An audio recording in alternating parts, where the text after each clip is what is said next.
So the first thing we're going to want to do is we're going to want to get this radiator drained. And how you're going to do that is there's a drain on the driver's side down low. I'll show you where it is.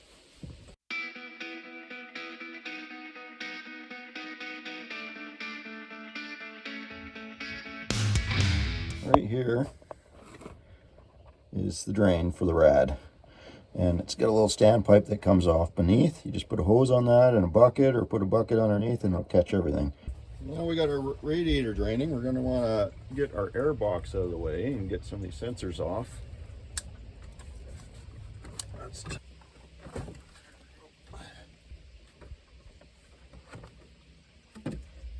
That out of the way, we're going to want to start working on this intake, get it off, give us a lot more room to work on things. So let's get started. You're going to need to take all the fuel injector clips off. You're going to want some tape so you can tape up the intakes so you don't drop anything in there. And then you're going to want an 8mm socket to get the intake bolts out. Also, you need to disconnect the fuel line, so you're going to need the fuel line tool. Let's take the manifold off. You want to remove the bolts, attaching bolts in a spiral pattern. Start in the middle, work your way out. Same thing when you put it on. Now the fuel line comes off with a little tool like this, nothing too special.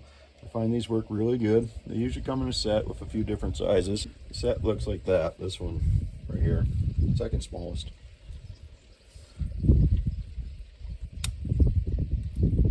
One full jug of coolant out.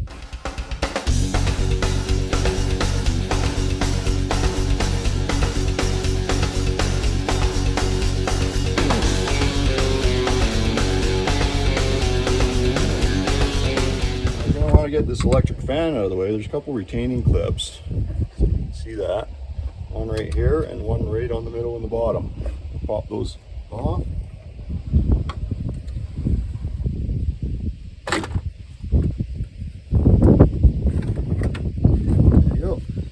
There's a couple little latches that are on the rad that hold that locked in place. You just pop those and pull up gently. So right here are the little tabs that hold the electric fan in once you get those retaining clips out. There's the other one at the bottom, that little clip, just so we don't lose that. So you're going to want to take your air conditioning radiator cooler assembly out. So you're going to have to disconnect your lines. So right here you get a little 10mm, might have to get an extension. Yep, you're going to have to get an extension or a wrench. Remember to properly have your AC system depleted if it's not already depleted. Ours is already depleted, so we don't have to worry about it. There's your transmission cooler. And take our air conditioning lines off.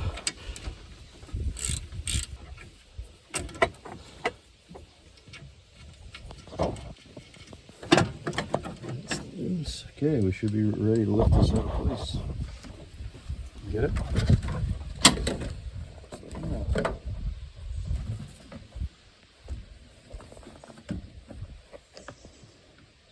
Put our drain back in so we don't forget that later. We'll just set this off to the side. Yeah, it should be a good lots of room to get your cam out. 2 feet or so. Yeah. We're going to continue on taking this intake off.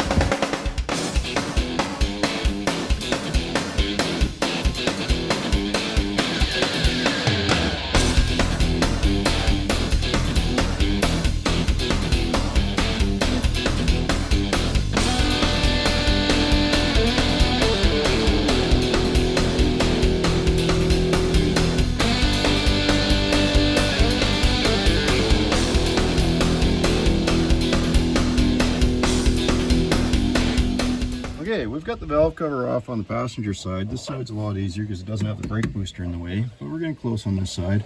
What we need to do is we need to loosen off these rocker shafts. So we're going to take the tension off the push rod so we can get the lifters up. So you want to start in the middle, loosen it a little bit, then work your way out, loosen these each a little bit, go back, and then go back to the middle and just keep going back and forth. That way you don't put any strain on this rocker and put a bend in it. So this rocker shaft. So we're going to work on that next. Even if we don't plan on taking this head off, like I said, we got to get those off, get the tension off the lifters so we can get the lifters up in the cups and pull the cam out. So we're going to get to that.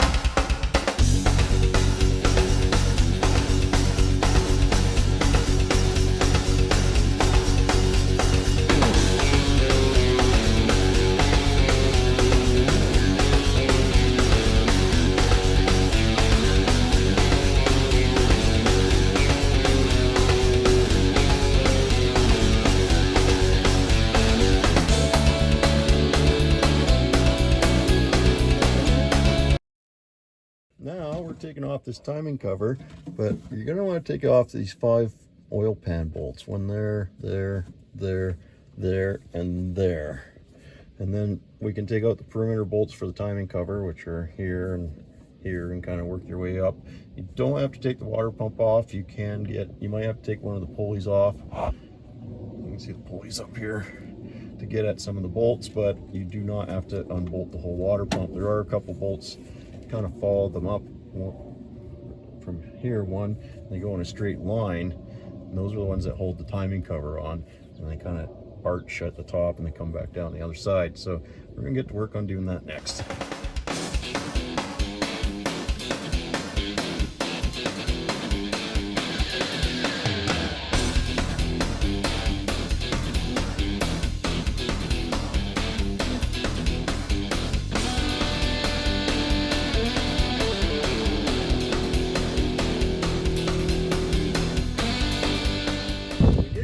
That we had a bolt lying here and pieces of the tensioner on this side, this chain guide down there, so that's not good. We'll have to fix that, but it's fixable.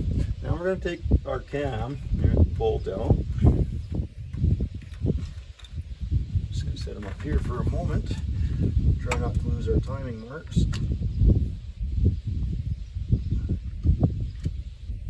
We're going to try to leave this chain on the bottom sprocket. Move it over to the side like that. Put this back on. We're going to use that to help us get the cam out. Okay, we don't need too much tension on that. We're just going to take it and we're going to spin it real fast.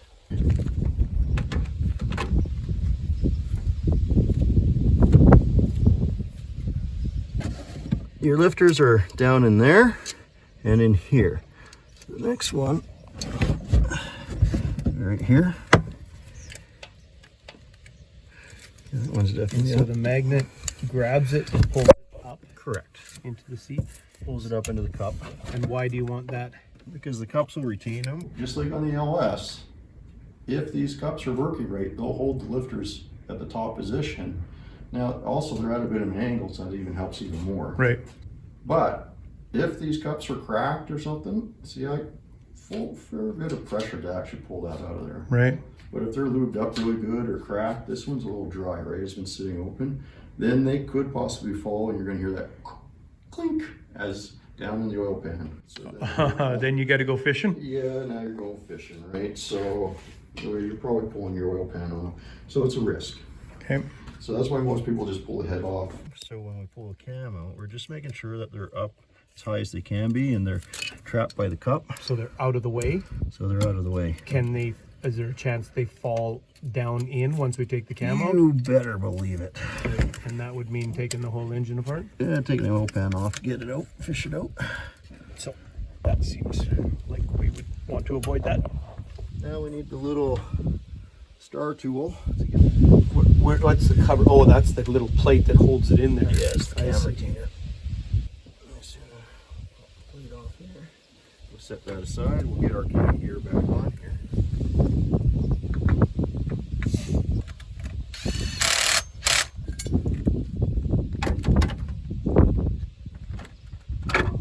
There it is.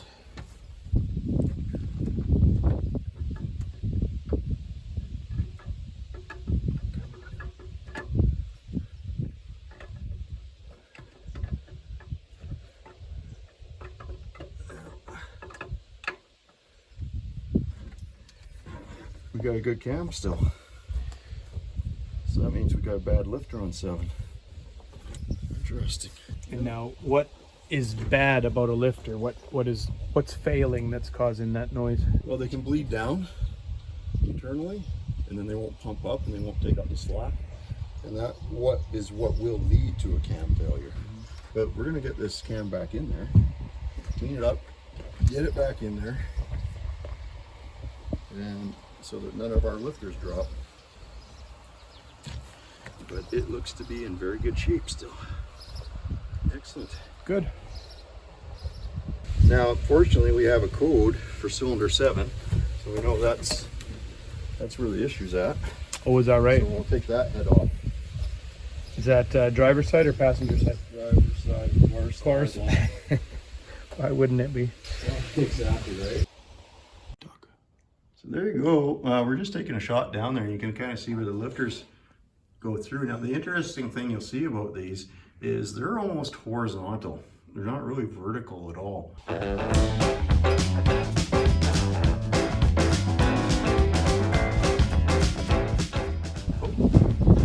Seemed good. Did you get the plate and everything on? No, you got the cam sprung off to get the plate on. It's sitting in there, we're good. The cam's back in, so let's pull that head off.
Light. Yeah, well, it's still get. Watch out! Don't jerk on yourself. Don't put it in the dirt either.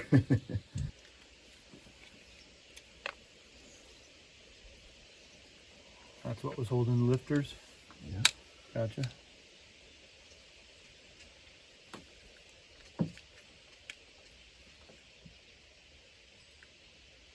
Seems to be in good shape roller-wise.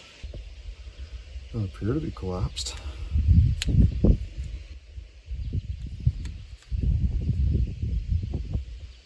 Everything seems okay. Set those aside. They seem to be fine. You know what we'll do is we'll take the other head off too, just because we're almost there. Right. We'll check all the lifters, make sure they're all good. Already got the one head kind of put on a little bit. I still have to finish it up, but I thought I'd show you how to do these. So we've cleaned all this head mating surfaces up. Razor blade, a little brake clean, all that helps out. Clean the bolts up a little bit.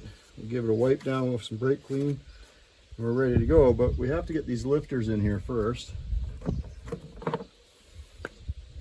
First thing I'm going to do, put a little Loctite, the blue stuff on the bolt there.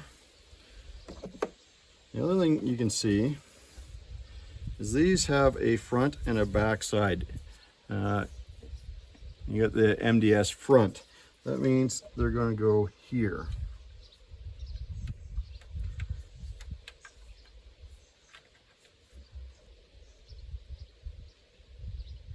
Make a mess.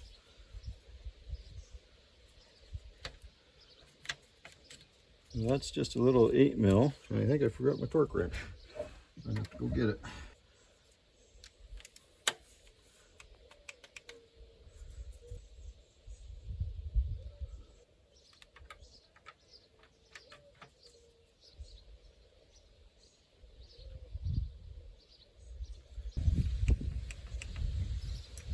Next, we're going to put our gasket on, and these are directional. See that R1, so it's got a right and a left side, and it's got a top and a bottom. You'll know if you get the top bottom right because these holes here will line up with these. However, you can switch left and right. Some of them aren't labeled, and it's easy to mix them up, and you'll end up with a leak. So be very careful. Double check your fitment of your head gaskets. These ones are labeled, so it's a lot easier to tell.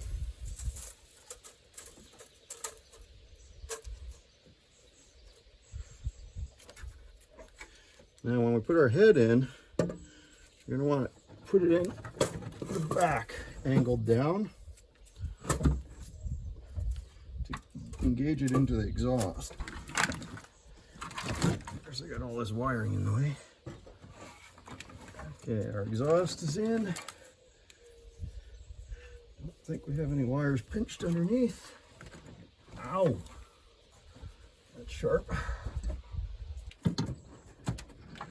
Okay, now we're on the dowel pins. Oh, that took a little bit of effort. Forgot to tell you one tip.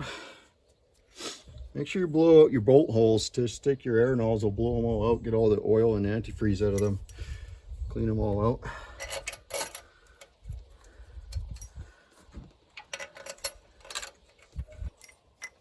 Also, we did pull the exhaust manifolds, cleaned them up, replaced all the broken bolts. Because you'll normally find broken bolts on these things.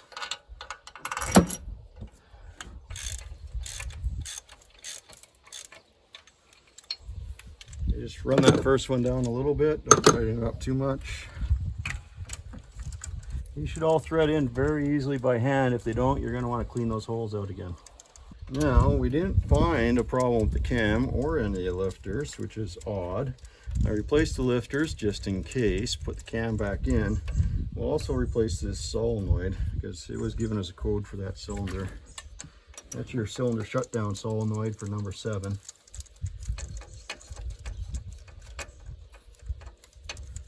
Don't like it when I can't find a smoking gun, but we'll see what happens. I also checked all the valve springs. How you check them, you just grab them, try to give them a twist. If they turn, they're no good, they're broken.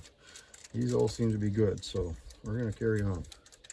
Put everything back together, see what happens. Now, we did find that little problem in the front of the engine with the timing chain guide, so maybe that was some of our noise. Wouldn't necessarily explain this cylinder 7 misfire, but... So these are the 3-step torque. First is 25 foot-pounds, next I believe is 40, and then it's a 90 degree. So we're going to do the 25 and the 40 with the click type, and then I've got another torque wrench for doing the 90 degrees. Also another trick to kind of make sure. Torque in a spiral pattern.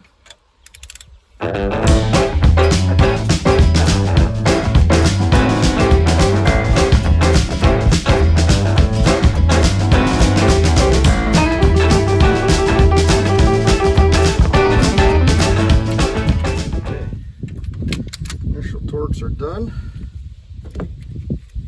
Now with these little guys, I think they're 15, 15, and 25. So the 3-step torque as well. Start in the middle, 15, 15, 15, 15, 15. Do your second round of torques, 15, 15, 15, 15. Do your third rounds, 25, 25, 25, 25. Just keep repeating that pattern, you should be fine. And like I've showed in some of my other videos, I like to put a felt mark on the bolt head, vertical line, and then I know it's an easy way to confirm that I've gone 90 degrees when I do torque these. It's just an extra check. Mark it with something, grease pencil, white out, whatever. Just put a mark on it, and then when you twist it, you'll know it's at 90 degrees. It's pretty easy on these ones. The LSs are a little different, not as easy. Not a lot harder, but not quite as easy. Okay, that's it. I'll get torquing these, and we'll start putting things back together.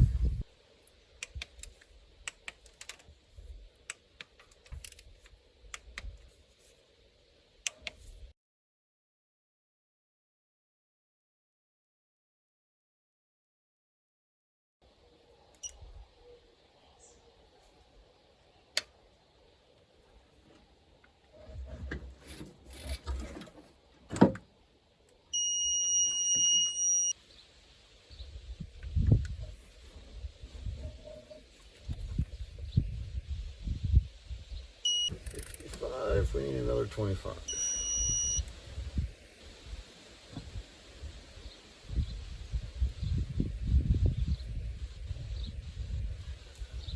There.